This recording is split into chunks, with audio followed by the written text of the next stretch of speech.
กราบทักทายสบายดีจ้าพี่น้องสาวจะมีทักทายสบายดีพี่น้องเมื่อสุโขสุคนย้ำแรงๆบ่ายๆตอนนี้อยู่หน้าเตาพี่น้อง15พี่น้องมาลุ้น15พี่น้องมาลุ้นเบิ่งว่าถ่านของเฮาสิใหม่หรือมันมอดหรือมันเบิดหรือมันยังพี่น้องเพราะมันใหม่อยู่คืนหนึ่งมื้อหนึ่งกับคืนหนึ่งพี่น้องแล้วมาควันมันเบิดบัดนี้นะปกติมันก็สิบ่เบิดไวปานนี้ที่เฮาเฮ็ดมาเด็กควันมันก็สิออกจางออกจางออกอันนี้เราดับเลยคล้ายๆคือมันมอดนี่แต่ว่าอ้ายเพิ่นก็ปิดเลยแล้วก็เฮาสิลองควัดขึ้นมาเบิ่งเนาะสิเอาลงใหม่สินะแล้วเฮามาลุ้นกันเบิ่งว่าเฮาสิได้จักสอบสิได้จักก้อน มาเบิ่งกันเลยพี่น้องมาควัดเบิ่งกันเด้อได้เวลาควัดถ่านแล้วเฮาควัดถ่านเบิ่งถ่านแล้วจังสิลงไปดำนาน้ำเด็กน้อยพี่น้องเขาอัน3เขาสิเปิดมองนี่เนาะพี่น้องอันเตาอบไม่ดิบพี่นะพี่น้องเอาใหญ่กันเลย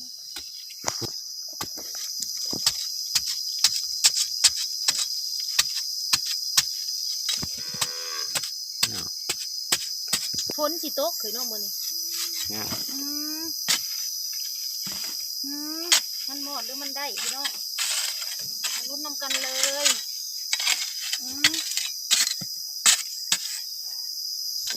แกะเบิ่งก่อนแงะเบิ่งก่อนพี่น้องงะเบิ่งก่อนเป็นไงคักอยู่ได้ไม่หนีเฉพาะในนี้ทำไมเพราะว่าที่ยังห่อนอยู่พี่น้องมาลุ้นกันเลยนะคะ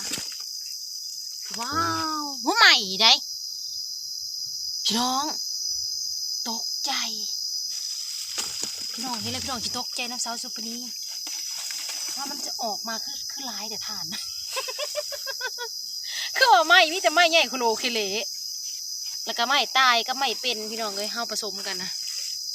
เอ้ามันไม่ได้ใหม่เบิดใดเฮ้ยทำไมมันเป็นฐานให้อ่ะ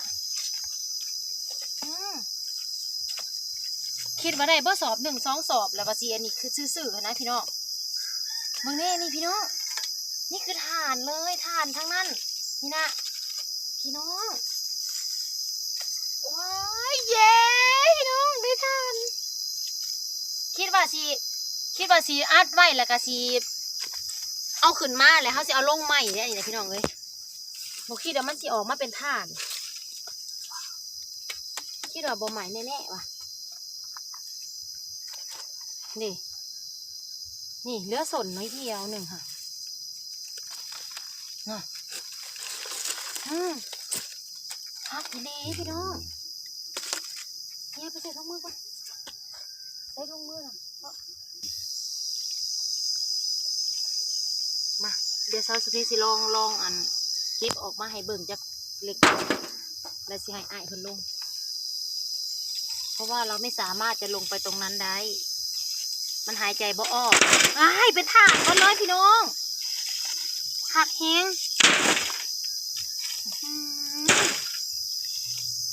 สุดยอดเบาแหว่งเห็นไหมแม่น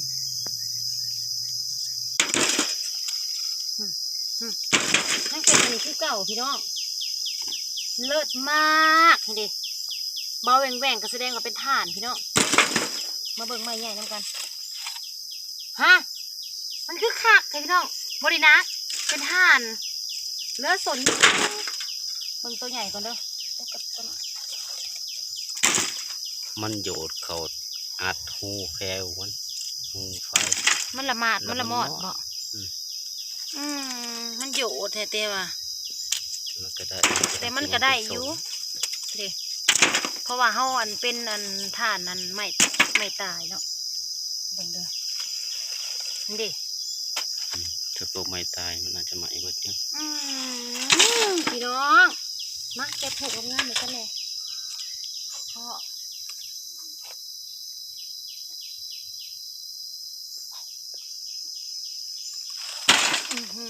ถ่านล้วนๆพี่น้อง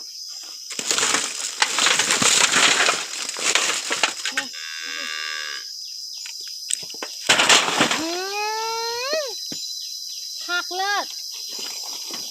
ดู พี่น้องเป็นข่านเลยเป็นข่านเซยมาเบิ่งกระคักกว่านี้มาเบิ่งกระคักเด้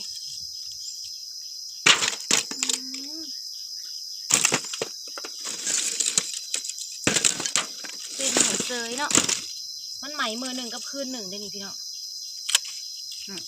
เป็นเบิดเลยจิกไม่จิกเด้ไม่จิกอันนี้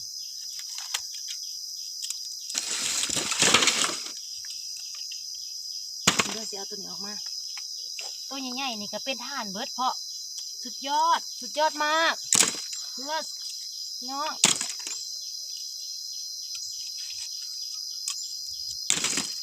อาบก็อาบมือเดียวโมเมนต์มือเดียวเถื่อเดียว อาบเถื่อเดียวพี่น้องเอ้ย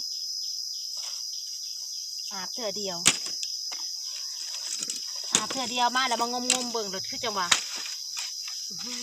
มานี่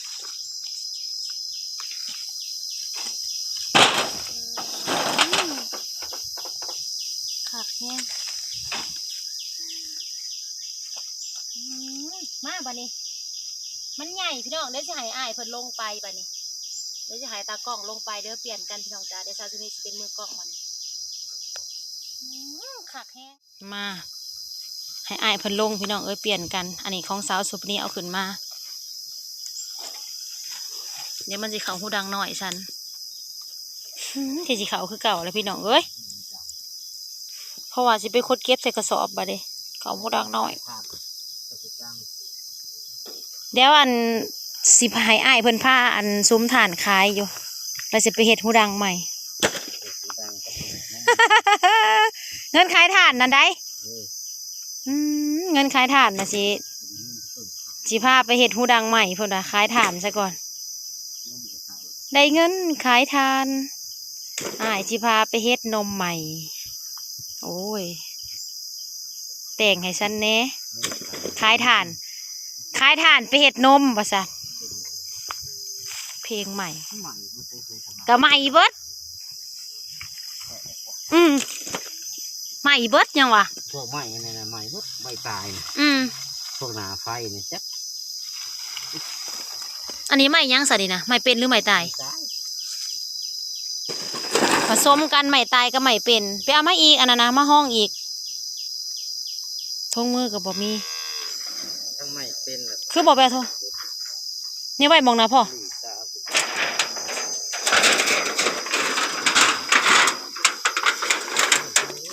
ก็ดีและตัวใหญ่มันยังอยู่ที่นั่นบ่ใหม่แต่ก็เอาเนโยบเบิดกว่านี้บ่แม่นบ่ดีนะมันยังทำนี่เอาสิใส่กระสอบใหญ่เลยพี่น้องว้าไหมคักไหมแน่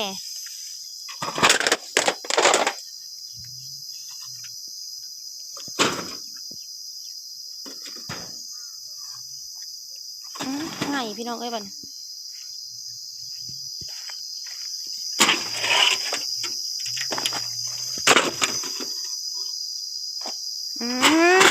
มันแดงไฟกับพ่อมันแดงไฟ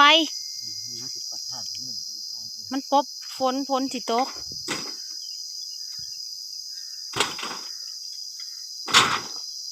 เบิ่ง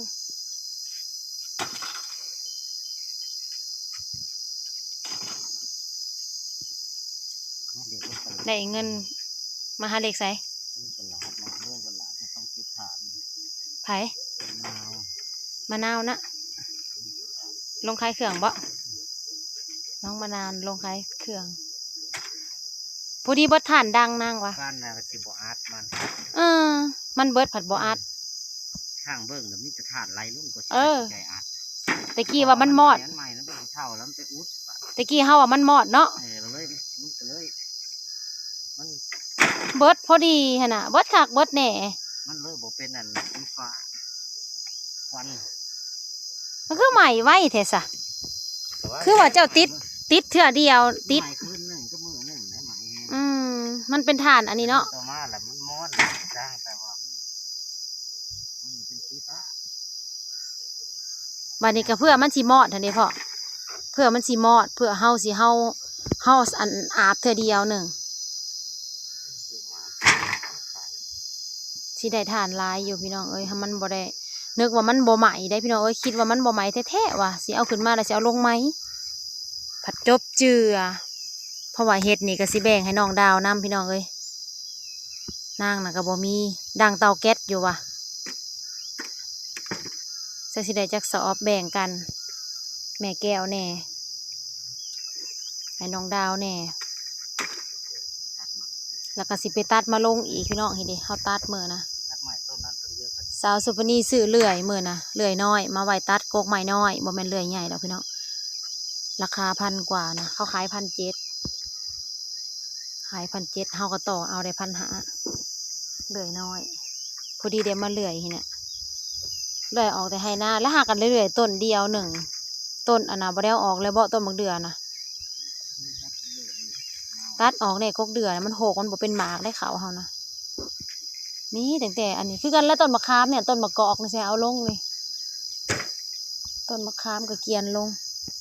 รอบหนาวจะเอาต้นมะขามลงพี่น้องเลยกับต้นตุ่มกาบ่อยากเป็นอันนั้นปานใดบ่คือไม้จิกไม้หยังไม้จิกไม้หั่งมันสิกาดีมาใส่กระสอบน้ำกันบัดนี้พี่น้องอัดดังซะก่อนอันนั้นเอากระซ้ำมาแม่ซ้ำใส่ซ้ ตัดใหญ่ใส่รถเอา ำทิ้งให้กระโจมใส่ทิ้ง ข้างหลังนี่ดูเนี่ยใส่กระสอบใหญ่ก่อนเนาะกระสอบใหญ่พี่น้องหาได้กระสอบนี่กะ120 บาทเต็มกระสอบอันนี้นั่นเบิด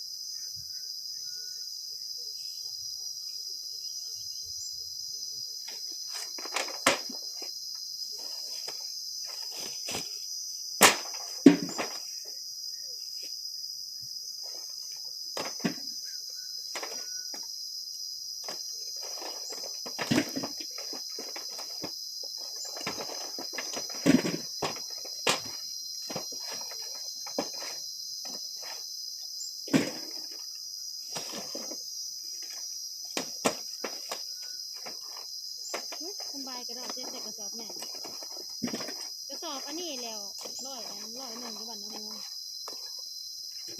บ้านเฮาดอกทรายฮะแล้วบ่าวบอยฮะดิซื้อเขาบอกเขาแม่ซื้ออยู่ ง่ายก็เต้ ฮะ ง่ายก็เต้ หั่นลูกเต้นะเขาบอกนะแต่อาปื้อบอกว่าถ้าเขาแม่ซื้อเนี่ยเขาบ่มีค่า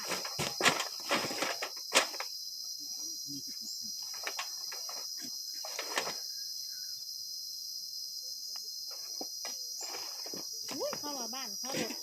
กระสอบเบียดปักใหญ่ๆนะ100 เดียวก็จะว่า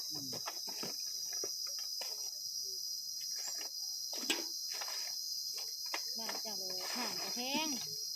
เฮ้ยมันสิเรียงอ่ะน้ำดีแท้เนี่ย แพงเวิร์ดแล้ว น้ำคนมันไหนปูนเนี่ยอ้าวว่าเขาเจ้าคนนี้สุดท้ายผสมโล ปูม90ว่าน้ำเพราะว่าร้อยชา เห็ดมันทิ้นค่าบ้านตัวเอง คือลงใหม่ก็เป็นกาเห็นบ่ เลยหลาย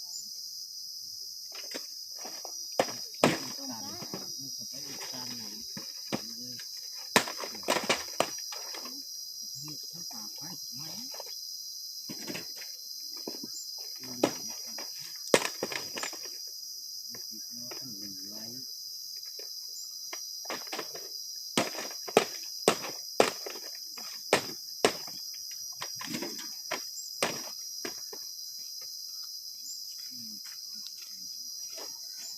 ง่ายได้ง่ายมันง่ายต้องมาหนังบางก่อนเลย ต้มต้น ทำไมที่บ่ายลุง ไอ้บางก่อนเนี่ย จะไปอยู่กับลุงไม่อะ ถอยไป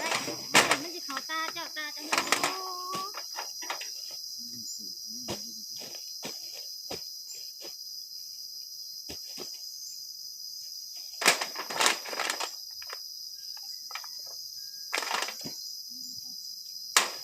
แต่แม่จับกระส ไม่ อบ อยากจะ มีแอปเลย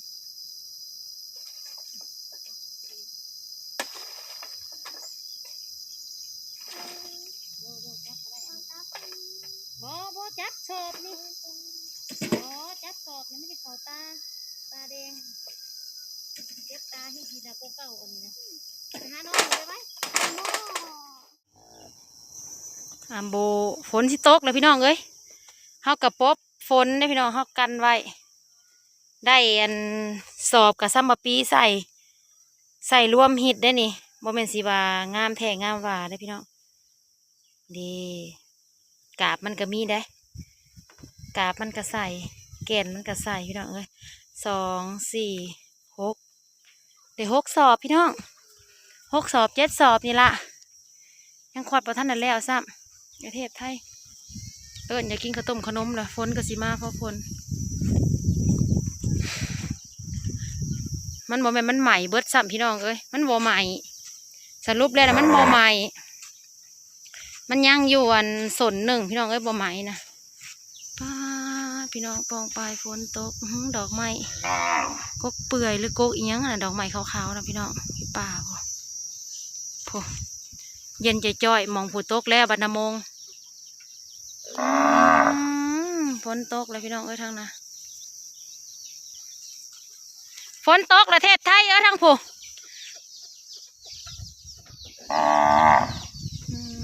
โอเคได้พี่น้องเดี๋ยวสาวสุนิทก็ขอจบคลิปเพียงสำนี้ซะก่อนฝากกดไลค์กดแชร์กดติดตามเป็นกำลังใจพี่น้องฝนสิมาเลยโอ้เป็นทรายเยอะๆมาเลย